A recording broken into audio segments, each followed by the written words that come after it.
Edgbaston వేదికగా England తో జరుగుతున్న రెండో టెస్ట్ మ్యాచ్ లో టీమిండియా సీనియర్ పేసర్ సిరాజ్ నిప్పులు చెరిగాడు. మరో పేసర్ ప్రసిద్ధ కృష్ణ విఫలమైన ఆకాశ్దీప్ ఆటతో ఇంగ్లాండ్ ఇన్నింగ్స్ కు తెరదించాడు. 6 వికెట్లు తీసి బుమ్రా లేని లోటును తీర్చాడు. దీంతో భారత్ కు తొలి ఇన్నింగ్స్ లో 180 పరుగుల కీలక ఆధిక్యం లభించింది.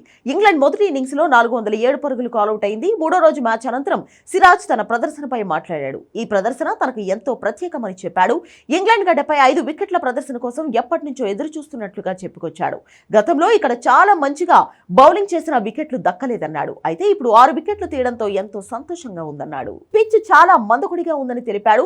సీనియర్ బౌలర్ బుమ్రా లేకపోవడంతో తాను బౌలింగ్ అటాక్ ను లీడింగ్ చేస్తున్నప్పుడు ఇలాంటి పిచ్ పై మరిన్ని ప్రయోగాలకు వెళ్లలేదన్నాడు. సరైన ప్రాంతాల్లో బంతులను విసిరి ఫలితం రాబట్టేందుకు ప్రయత్నించినట్లు చెప్పుకొచ్చాడు.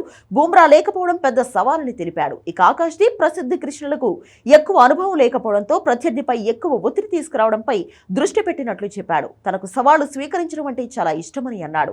నిలకడగా బౌలింగ్ చేయడంతో పాటు బ్యాటర్లపై ఒత్తిడి పెంచడంపై ఫోకస్ పెట్టారని చెప్పుకొచ్చాడు. కాగా ఇంగ్లాండ్ ఒక దశలో 84 పరుగులకే 5 వికెట్లు కోల్పోయి పీకల్లోతు కష్టాల్లో పడింది.